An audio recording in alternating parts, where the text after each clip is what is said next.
എന്താണ് റാപ്പർ വേടൻ്റെ രാഷ്ട്രീയം? Wrapper വേടൻ്റെ official rap ഒന്ന് എടുത്ത് നോക്കിയാൽ മതി. അദ്ദേഹത്തിൻ്റെ ഒഫീഷ്യൽ സൈറ്റിലെ റാപ്പ് മാത്രം, ഒരു പാട്ട് മാത്രം നോക്കിയിട്ട് അദ്ദേഹത്തിൻ്റെ രാഷ്ട്രീയം അതാണ് ഒഫീഷ്യലെങ്കിൽ ബാക്കി അദ്ദേഹത്തിൻ്റെ നിലപാടുകളുടെ വിശദാംശങ്ങൾ അതിലുണ്ടാവുമല്ലോ. ആ റാപ്പ് മ്യൂസിക്കിൽ ആലോചിച്ച് നോക്കൂ. അദ്ദേഹം പറയുന്നുണ്ട്, ഇദ്ദേഹത്തിൻ്റെ പലരും പറയുന്നത് ഇദ്ദേഹം ദളിത് ഗായകൻ, പല ദളിതന്മാരും ദളിത് മൗലികവാദികളൊക്കെ വേടനെ ഏറ്റെടുത്ത് നടക്കുന്നുണ്ട്.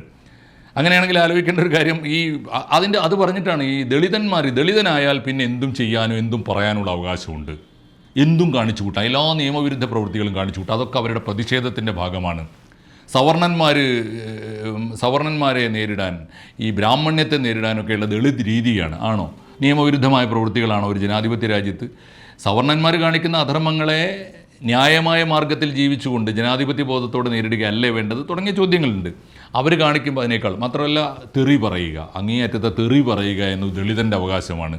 അത് പലപ്പോഴും പലരുടെയും കാര്യത്തിൽ ഇങ്ങനെ, ഇപ്പോൾ വിനായകൻ്റെ കേസ് വന്നപ്പോൾ ഇങ്ങനെ വന്നു, കലാഭവൻ മണിയുടെ കാര്യത്തിൽ സ്ത്രീവിരുദ്ധരാണ്. ഇപ്പോൾ സ്ത്രീവിരുദ്ധമായ ധാരാളം അനുഭവങ്ങൾ കലാഭവൻ മണിയുടെ കാര്യത്തിലും വിനായകൻ്റെ കാര്യത്തിലും ഒക്കെ പുറത്തു വന്നിട്ടുണ്ട്. അപ്പോഴൊക്കെ അതൊക്കെ ദളിത് ന്യായം പറഞ്ഞ് ന്യായീകരിക്കുന്ന ഒരു സ്വഭാവം നമ്മുടെ പൊതുധാരയിൽ വന്നിട്ടുണ്ട്.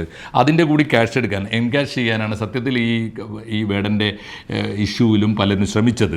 ഞാൻ ചോദിക്കുന്നത്, ഇത് ദളിത് രാഷ്ട്രീയമാണെങ്കിൽ ഈ ഒഫീഷ്യൽ സോങ്ങിൽ അദ്ദേഹത്തിൻ്റെ ചില പാട്ടുകളൊക്കെ എടുത്തു നോക്കിയാൽ മനസ്സിലാവും. അദ്ദേഹം ആവർത്തിച്ച് പറയുന്നത് ഞാൻ പാണനല്ല, പറയനല്ല, പൊലയനല്ല എന്നാണ്. ഇത് ദളിത് സാഹിത്യമാണോ? ആണോ? ദളിത് സാഹിത്യം എന്ന് പറഞ്ഞാൽ ഞാൻ പാണനാണ്, പറയനാണ്, പൊലയനാണ്, എന്തു വേണമെടോ എന്ന് ചോദിക്കുന്നതിനല്ലേ ദളിത് സാഹിത്യം എന്ന് പറഞ്ഞാൽ? അതിൻ്റെ ദളിത് ഐഡൻറ്റിറ്റി ഉയർത്തിപ്പിടിക്കുകയും അത് അഭിമാനത്തോടെ ഏറ്റെടുക്കുകയും ചെയ്യുന്നതിനല്ലേ ദളിത് സാഹിത്യം എന്ന് പറയാം. ഇത് ദളിത് സാഹിത്യമല്ല.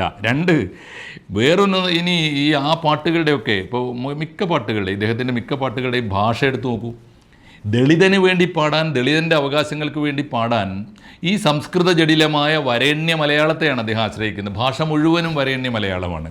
എന്നിട്ടാണ് ഇപ്പോൾ ആലോചിച്ച് നോക്കി, അദ്ദേഹത്തിൻ്റെ പാട്ടുകളിലെ വാക്കുകളൊക്കെ എടുത്ത് നോക്കിയാൽ ഏതും, ഇപ്പോൾ അഗ്നി ആയാലും ആഴി, നീതി, ആധി, ക്ഷമ, കനൽ, യുഗം, പാമരൻ, ഏതെടുത്താലും ഇതൊക്കെ സവർണ മലയാളത്തിൻ്റെ ഭാഗം തന്നെയാണ്. ആ മലയാളത്തിലാണ് അദ്ദേഹം ദളിതൻ്റെ മുദ്രാവാക്യങ്ങൾ, ദളിതൻ്റെ ഉള്ളിലെ വിങ്ങലുകൾ ഒക്കെ പാടുന്നതെന്നാണ് പലരും പറയുന്നത്. അദ്ദേഹം പറഞ്ഞിട്ടില്ല. അദ്ദേഹത്തിൻ്റെ രാഷ്ട്രീയം എന്താണെന്ന് അദ്ദേഹം ഇതുവരെ വെളിപ്പെടുത്തിയിട്ടില്ല, വേടൻ വെളിപ്പെടുത്തിയിട്ടില്ല. പക്ഷേ വേടനെ വിലക്കെടുക്കാനും വേടനെ വിറ്റഴിക്കാനും ശ്രമിക്കുന്ന പലരുടെയും രീതി അതാണ്. ഞാൻ വിചാരിക്കുന്നില്ല വേടൻ്റെ പാട്ട് കേട്ടാൽ വേടൻ്റെ രാഷ്ട്രീയം ദളിത് രാഷ്ട്രീയമാണെന്ന് പറയാൻ പറ്റുമെന്ന് എനിക്ക് തോന്നുന്നില്ല. ആകെ വേടൻ തെറി പറയുന്നുണ്ട്, നീ തമ്പുരാനല്ല, അതാണ്. തെറി പറയാനുള്ള അവകാശമാണ് ദളിത് രാഷ്ട്രീയത്തിൻ്റെ ഒരു ഐഡൻറ്റിറ്റി എങ്കിൽ ഞാൻ തീർച്ചയായിട്ടും നിഷേധിക്കുന്നില്ല. അതാണ് അടയാളമെങ്കിൽ നമുക്ക് വേണമെങ്കിൽ അങ്ങനെ പറയാം. നീ തമ്പുരാനല്ല, ആണയിലൊരു മയിരുമില്ല എന്ന് പറയുന്ന തരത്തിലുള്ള തെറികളൊക്കെ പ്രയോഗിക്കുന്നത് ഇദ്ദേഹത്തിൻ്റെ ദളിത് ഐഡൻറ്റിറ്റി ആണെങ്കിൽ, അതാണ് ഐഡൻറ്റിറ്റി എങ്കിൽ അങ്ങനെ പറയാം തീർച്ചയായിട്ടും. അല്ലാതെ ദളിത് സാഹിത്യത്തിൻ്റെ മൗലികമായ ദളിത് ഐഡൻറ്റിറ്റിയുടെ ഒന്നും അദ്ദേഹത്തിൻ്റെ രാഷ്ട്രീയത്തിലില്ല എന്ന് പറയേണ്ടിയിരിക്കുന്നു. ഇനി അതല്ലെങ്കിൽ ഇദ്ദേഹത്തെ ഞാൻ പാണനല്ല, പറയനല്ല, പൊലയനല്ല എന്നൊക്കെ പറയാൻ സാധിക്കുക പിന്നെ ദളിതൻ തീർച്ചയായിട്ടും പറയില്ല. പിന്നെ ആരാ പറയുക? ഒരു സോഷ്യലിസ്റ്റ് രാഷ്ട്രീയക്കാരന് പറയാൻ പറ്റും. അങ്ങനെയാണെങ്കിൽ ഇദ്ദേഹത്തിൻ്റെ സോഷ്യലിസ്റ്റ് രാഷ്ട്രീയം ഏതാണ്? ജാതി മത വേർതിരിവ് പാടില്ല എന്ന് പറയുന്നത് തീർച്ചയായിട്ടും ഒരു സോഷ്യലിസ്റ്റ് രാഷ്ട്രീയത്തിൻ്റെ, ഇടതുപക്ഷ രാഷ്ട്രീയത്തിൻ്റെ, കമ്മ്യൂണിസ്റ്റ് രാഷ്ട്രീയത്തിൻ്റെ ഒരു അടിത്തറയാണെന്ന് പറയാം. അങ്ങനെയാണെങ്കിൽ ഈ നീർനിലങ്ങളിൽ അടിമയാര് ഉടമയാര് എന്ന ചോദ്യം, നിലങ്ങൾ 1000 വേലിയിൽ തിരിച്ചതാര്? ഭൂമിയിലെ നീർനിലങ്ങൾ എന്ന് വെച്ചാൽ മണ്ണും വെള്ളവും, അവിടെ ആരും അടിമയല്ല ഉടമയല്ല, എല്ലാം എല്ലാവരുടേതുമാണ്. നിലങ്ങൾ 1000 വേലിയിൽ തിരിച്ചതാര് എന്ന ചോദ്യത്തിന് തീർച്ചയായിട്ടും സോഷ്യലിസ്റ്റ് രാഷ്ട്രീയം ഉണ്ട് എന്ന് പറയാം. അങ്ങനെയാണെങ്കിൽ ഇദ്ദേഹത്തിൻ്റെ രാഷ്ട്രീയം സോഷ്യലിസ്റ്റ് രാഷ്ട്രീയമാണോ? അങ്ങനെയാണെങ്കിൽ പ്രത്യക്ഷത്തിൽ ഏതെങ്കിലും ഒരു സോഷ്യലിസ്റ്റ് കക്ഷിയുടെ രാഷ്ട്രീയത്തെ അദ്ദേഹം പിന്തുണക്കുന്നുണ്ടോ? ഇല്ല എന്ന് മാത്രമല്ല, അദ്ദേഹം കൃത്യമായി കക്ഷി രാഷ്ട്രീയത്തെ മുഴുവൻ അപലപിക്കുന്നുണ്ട്. കൊടികൾ എത്ര പാറി കൊട്ടകൊത്തളങ്ങളിൽ, അടിയൻ കണ്ടതില്ല ഭാവി തൻ്റെ മക്കളിൽ. എന്താ പറഞ്ഞതിൻ്റെ അർത്ഥം? എത്രയോ കൊടികൾ ഈ രാജ്യത്തെ കൊട്ടകൊത്തളങ്ങളിൽ പാറിയല്ലോ, ആ കൊടികളിലൊന്നും ഞാൻ കാണുന്നില്ല ഭാവി തൻ്റെ മക്കളിൽ. എൻ്റെ മക്കളുടെ ഭാവി ഞാൻ ഈ കൊടികളിലൊന്നും കാണുന്നില്ല എന്ന് പറഞ്ഞാൽ ഒരു കക്ഷിയുടെയും ആളല്ല, എല്ലാ കക്ഷി രാഷ്ട്രീയത്തെയും അദ്ദേഹം നിഷേധിക്കുന്നു എന്നാണ് അർത്ഥം. എന്നിട്ടോ സോഷ്യലിസ്റ്റ് രാഷ്ട്രീയത്തിൻ്റെ ഒരു സ്വപ്നമുണ്ടല്ലോ, എല്ലാ ഭൂമിയ, അതാണ് പണ്ട് ONV പറഞ്ഞത്, ONV പാടിയതുപോലെ ഒടുവിൽ ഈ ഭൂമി നാം ഒന്നിച്ച് വിതയേറ്റി കതിർ കൊയ്യും വയലേലയാകുമെല്ലാം എന്ന് പറഞ്ഞില്ലേ, ആ ഒരു സ്വപ്നം പോലെ, ആ ഒരു സ്വപ്നം പോലെ സ്വപ്നം സൂക്ഷിക്കുന്നുണ്ടെന്ന് പറയാം. അതിനർത്ഥം ഇങ്ങനെ വിറ്റുപോകുന്ന എല്ലാ സ്വപ്നങ്ങളെയും അദ്ദേഹം കൃത്യമായി ഈ പാട്ടാക്കി അല്ലെങ്കിൽ പറച്ചിലാക്കി മാറ്റി, എന്നിട്ട് റാപ്പ് എന്ന് പേരിട്ടു എന്ന് വേണം പറയാൻ. ഇപ്പോൾ മാത്രമല്ല, ഇദ്ദേഹത്തിൻ്റെ വിമർശനങ്ങൾ എല്ലാ കക്ഷി രാഷ്ട്രീയത്തിനും ഇദ്ദേഹം എതിരാണ്. എല്ലാ കക്ഷി രാഷ്ട്രീയത്തിനും എതിരാണെന്ന് മാത്രമല്ല, ഇദ്ദേഹത്തിൻ്റെ വിമർശനങ്ങൾ ആർക്കൊക്കെ എതിരാണെന്ന് ആരെങ്കിലും ഇദ്ദേഹത്തെ ഇപ്പോൾ അനുകൂലിക്കുന്നവരോ കേസെടുത്തവരോ എപ്പോഴെങ്കിലും ആലോചിച്ചിട്ടുണ്ടോ? അപ്പോൾ ഒഫീഷ്യൽ സോങ്ങിൽ തന്നെ അദ്ദേഹം പറയുന്നുണ്ട്, കൂറുകെട്ടവൻ ഭരിച്ചാൽ ഊരുകട്ട് അവൻ മുടിക്കും എന്ന്. ആർക്കെതിരായിട്ടാണിത്? കൂറുകെട്ടവൻ ഭരിച്ചാൽ ഊരുകട്ട് അവൻ മുടിക്കും എന്ന് പറയുന്നത് ആർക്കെതിരായിട്ടാണ്? വേണമെങ്കിൽ കേരളം ഭരിക്കുന്നവർക്കെതിരാവാം. ഇനി അതല്ല, രക്ഷപ്പെടാൻ വേണ്ടി കേന്ദ്രം ഭരിക്കുന്നവരോടാണെന്ന് പറയാം, അല്ലെങ്കിൽ ഇന്നലെ ഭരിച്ചവർക്കെതിരായിട്ടാണെന്ന് പറയാം.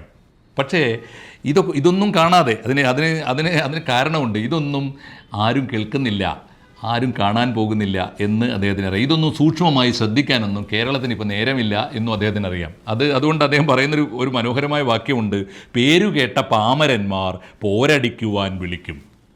പേരുകേട്ട പാമരന്മാർ, നമ്മൾ ഈ അറിയപ്പെടുന്ന ആളുകൾ മഹാപണ്ഡിതന്മാരെന്നും ബുദ്ധിജീവികളും എന്നും വിചാരിക്കുന്ന, അല്ലെങ്കിൽ മഹാബുദ്ധിമാന്മാരാണ് നാട് ഭരിക്കുന്നവർ എന്നൊക്കെ ധരിക്കുന്നവരുണ്ടല്ലോ, അവരൊക്കെ പാമരന്മാരാണ്. അതുകൊണ്ട് അവരെന്നെ പോരടിക്കുവാൻ വിളിക്കും. ഞാൻ പോകുന്നു, അത്രയേ ഉള്ളൂ. അവർക്ക് വിവരമില്ലാത്തതുകൊണ്ട് എന്നെ വിളിക്കുന്നു, ഞാൻ ചെല്ലുന്നു എന്ന മട്ടിലാണ് അദ്ദേഹം വളരെ വളരെ വളരെ അങ്ങേയറ്റം സർക്കാസ്റ്റിക്കായി, അങ്ങേയറ്റത്തെ ആക്ഷേപഹാസ്യപരമായ വരികൾ അതിനകത്തുണ്ട്. പക്ഷേ ആർക്കെതിരാണ്, ആർക്ക് അനുകൂലമാണ് എന്ന ചോദ്യത്തിലൊന്നും വലിയ ഉത്തരമില്ല ഇദ്ദേഹത്തിൻ്റെ പാട്ടുകളിൽ.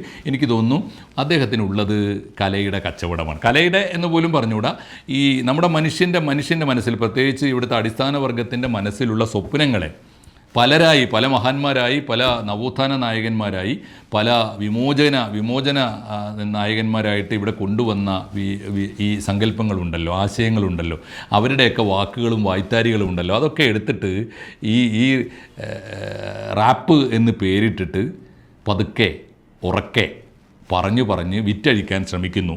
കച്ചവടമാണ്. സത്യത്തിൽ ആരാണ് വേടൻ എന്ന ചോദ്യത്തിന് സമർത്ഥമായി കേരളത്തിൻ്റെ സംസ്കാരത്തെ മനോഹരമായി വിറ്റ് കേരള മനസ്സിൽ ഇടം നേടിയ ഒരാൾ എന്ന് വേണം പറയാൻ. നല്ല കച്ചവടക്കാരനാണ് എന്ന് പറയാൻ മടിക്കേണ്ടതില്ല. ഒറ്റ കാര്യം കൂടി, കച്ചവടത്തിൽ വിജയിച്ചതുകൊണ്ട് മീഡിയയിൽ ശ്രദ്ധിക്കപ്പെട്ടു. കച്ചവടത്തിൽ വിജയിക്കുമ്പോഴാണ്, വിപണനത്തിൽ വിജയിക്കുമ്പോഴാണ് എപ്പോഴും നമുക്ക് നമ്മുടെ പൊതുമണ്ഡലത്തിൽ ശ്രദ്ധേയനായി തീരുക. പൊതുമണ്ഡലത്തിൽ ശ്രദ്ധേയനായി തീർന്നാൽ പിന്നെ മീഡിയയ്ക്ക് പ്രിയപ്പെട്ടവനാകും. മീഡിയയ്ക്ക് പ്രിയപ്പെട്ടവനായാൽ പിന്നെ ഏത് ഭരണകൂടവും അവരെ ഭയപ്പെടും. അതുകൊണ്ട് കാരണം ഭരണകൂടത്തിൻ്റെ ആദരവ് കിട്ടുന്നത് മീഡിയ ഭയപ്പെടുന്നവർക്കാണ്. എത്ര വലതുപക്ഷ ബുദ്ധിജീവികളെയാണ് നമ്മുടെ ഇടതുപക്ഷക്കാർ, പ്രത്യേകിച്ച് ഭരണകൂടത്തിലേറിക്കഴിഞ്ഞാൽ എഴുന്നള്ളിക്കുന്നത് എന്ന് ഓർത്ത് നോക്കിയാൽ മതി. അതുകൊണ്ട് വളരെ സിമ്പിളാണ് കാര്യം. കീർത്തിയാണ് ഇവരുടെ ദൈവം.